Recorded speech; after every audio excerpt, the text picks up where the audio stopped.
Hello friends, welcome to the drop of education. हम आपका drop of education में स्वागत करते हैं। आज ये वीडियो है आपके सिलेबस बीएससी के सिलेबस सेमेस्टर 4 के डिकोडिंग का। जैसे कि प्रीवियस पार्ट में मैंने आपको BSc first semester, second semester and third semester के सिलेबस को डिकोड किया है, उसी तरीके से आज हम फोर्थ सेमेस्टर के सिलेबस को भी डिकोड करने वाले हैं। तो आइए चल के हम डिकोड करते हैं उस सिलेबस को और जानते हैं उन सिलेबस के अंदर क्या क्या है और क्या क्या चीज़ें इंपॉर्टेंट है आपके एग्ज़ाम पॉइंट ऑफ व्यू से। और अगर आप कोई भी कॉम्पिटिटिव एग्ज़ाम्स दे रहे हैं तो भी ये सिलेबस उतना ही इम्पॉर्टेंट है, क्योंकि ये सिलेबस जो है ये न्यू एनईपी के थ्रू बनाई गई है और यहाँ पे जितने भी आपको कंटेंट मिल रहे हैं वो आपके आगे, अगर आप किसी भी प्रकार का एग्ज़ाम जैसे कि CSIR नेट वगैरह देना चाहते हैं या फिर और कोई कॉम्पिटिटिव या PhD वगैरह के लिए अप्लाई करना चाहते हैं तो वहाँ भी ये सिलेबस आपको काफ़ी हेल्प करेगा। अगर हम सेमेस्टर के सिलेबस की बात करते हैं तो इनका जो कोर्स टाइटल का नाम है वो है gene technology, immunology and computational biology. यानी कि हम यहाँ पे जीन टेक्नोलॉजी के बारे में भी पढ़ेंगे, इम्यूनोलॉजी के बारे में भी पढ़ेंगे और कुछ कंप्यूटेशनल बायोलॉजी के बारे में भी पढ़ेंगे। तो आइए जानते हैं। सेम मार्क इनका भी रहेगा 25 + 75। देन अगर हम इनके फर्स्ट यूनिट की बात करें तो फर्स्ट यूनिट का नाम है principle of gene manipulation. Principle of gene manipulation में हम यहाँ पे RDT को कवर करेंगे। RDT यानी कि आपका रिकम्बिनेंट DNA टेक्नोलॉजी।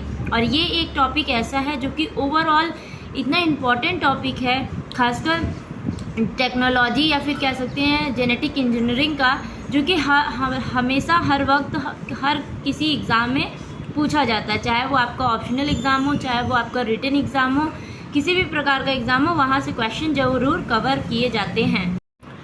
नेक्स्ट है आपका selection and identification of recombinant cell, यानी कि किस तरीके से हम रिकम्बिनेंट सेल का सिलेक्शन एंड आइडेंटिफिकेशन करते हैं। फिर है आपका रिस्ट्रिक्शन एंजाइम, यानी कि रिस्ट्रिक्शन एंजाइम किस तरीके से RDT टेक्नोलॉजी में वर्क करते हैं। जीन मॉडिफाइंग एंजाइम, जो जीन मॉडिफाइंग एंजाइम होते हैं या फिर DNA मॉडिफाइंग एंजाइम होते हैं, उनका क्या वर्क होता है RDT में। साथ ही साथ क्लोनिंग वेक्टर, किस तरीके से हम किसी भी वेक्टर के हेल्प से हम जीन का क्लोनिंग कर सकते हैं, उसी को हम क्लोनिंग वेक्टर के नाम से जानते हैं। नेक्स्ट है आपका लाइगेशन। देन है gene transfer technique. Gene transfer technique में हम ये जानते हैं या फिर इस चीज़ का स्टडी करते हैं जहाँ पे कि किस तरीके से हम किसी भी जीन को ट्रांसफ़र कर सकते हैं अदर स्पीसीज़ या अदर बॉडीज़ में, तो उस मेथड को हम जीन ट्रांसफ़र टेक्निक के नाम से जानते हैं। नेक्स्ट है आपका जीन थेरेपी।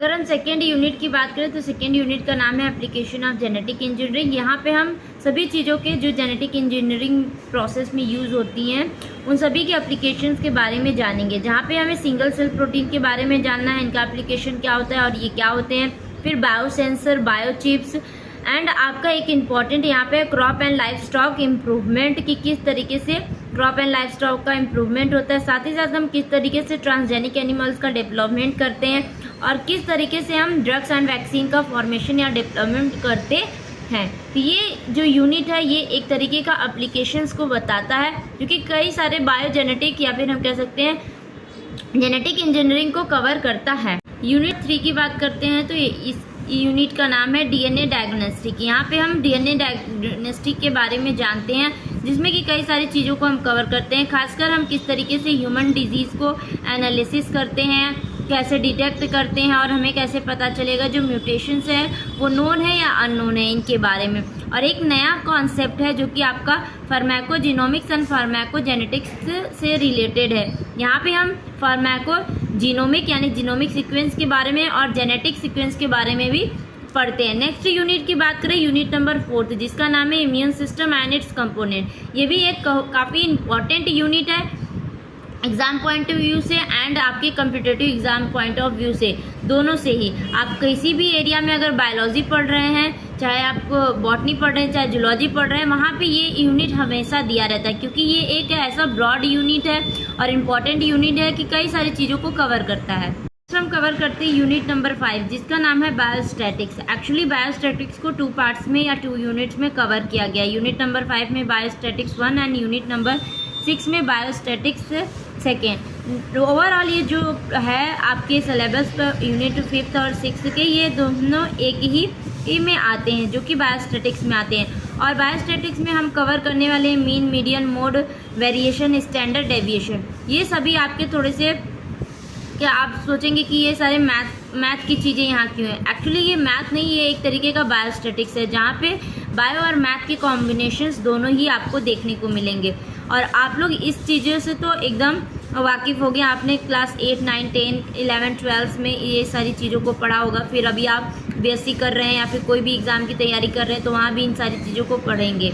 नेक्स्ट इसमें हम coefficient of variation, sequence and kurtosis और प्रोबेबिलिटी के बारे में भी पढ़ते हैं। नेक्स्ट यूनिट नंबर 6 की अगर बात करें तो यहाँ पे हम data summarizing, frequency distribution, graphical presentation, pie diagrams and histograms, इन सभी के बारे में पढ़ते हैं। ओवरऑल जो आपकी ये फर्स्ट चीज़ें हैं ये आपकी ग्राफ से रिलेटेड क्वेश्चंस हैं या फिर ग्राफ से रिलेटेड टॉपिक्स हैं, यहाँ जहाँ पे ग्राफ को हम कई टाइप्स के बारे में या कई पार्ट्स में पढ़ते, तो वो सारी चीज़ों को यहाँ कवर किया गया है। साथ ही साथ यहाँ पे कुछ टेस्ट ऑफ सिग्निफिकेंस को भी दिया गया है, जहाँ पे आपको टी टेस्ट के बारे में जानना है, काई स्क्वायर टेस्ट के बारे में जानना है कि किस तरीके से हम इसको कैलकुलेट करते हैं और ये क्या होता है। नेक्स्ट यूनिट नंबर 7 की बात करते हैं। यूनिट नंबर 7 जिसका नाम है बेसिक्स ऑफ कंप्यूटर। इसमें हम ओवरऑल कुछ बेसिक्स कंप्यूटर की चीज़ों को हम यहाँ पे पढ़ते हैं, जिसे आप ऑलरेडी काफ़ी समय से पढ़ रहे हैं। अभी तो आप इतने खुद ही वाकिफ़ हैं कि इन सभी चीज़ों के बारे में आप ऑलरेडी सब कुछ जानते ही होंगे। तो इस यूनिट में हम बेसिक्स सीपीयू के बारे में, ऑपरेटिंग सिस्टम के बारे में और वेबसाइट्स के बारे में एंड वर्ल्ड वाइड वेब के बारे में एंड यूआरएल के बारे में ही हम कवर करेंगे, ज़्यादा कुछ इसमें है। नेक्स्ट हम यूनिट 8 की बात करते हैं, जहाँ पे आपको बायो इन्फॉर्मेटिक्स के बारे में स्टडी करना है। और ये बायो इन्फॉर्मेटिक्स जो है, यहाँ पे हमें बहुत सारी चीज़ें आप ऑलरेडी प्रीवियस क्लासेस में या फिर आप कह सकते हैं कई सारे लेक्चर्स अगर आपने कवर किए होंगे या पढ़ा होगा बायो के बारे में, तो मोस्ट ऑफ चीज़ें यहाँ पे दी गई हैं। जैसे कि डाटाबेस में हमें न्यूक्लिक एसिड्स के बारे में पढ़ना है, जीनोमिक्स के बारे में या जीनोम्स के बारे में पढ़ना है, प्रोटीन सीक्वेंसिंग कैसे होती है इसके बारे में पढ़ना है। साथ ही साथ बिब्लियोग्राफी क्या होती है। अगर बिब्लियोग्राफी की बात करते हैं तो बिब्लियोग्राफी जो है ये एक तरीके का रिसर्च मेथोडोलॉजी का पार्ट है। साथ ही साथ यहाँ पे सीक्वेंस एनालिसिस को हम किस तरीके से करते हैं, ब्लास्ट को किस तरीके से करते हैं एंड फाइलोजेनेटिक एनालिसिस कैसे करते हैं। तो ओवरऑल ये रहा आपका सिलेबस, जो कि आप काफ़ी अच्छी तरीके से इस सिलेबस को देख सकते हैं, समझ सकते हैं कि आपके 4th सेमेस्टर में क्या सिलेबस है। और बहुत ज़्यादा टफ सिलेबस वैसे आपका है नहीं, सिलेबस आपकी सिंपल ही है। कुछ चीज़ें हैं जिससे शायद हो सकता है आपको समझने में डिफ़िकल्टीज़ हो, बट अगर आप समझेंगे तो ओवरऑल आप सभी सिलेबस को काफ़ी अच्छे से रीड कर सकते हैं और सभी चीज़ों को समझ सकते हैं।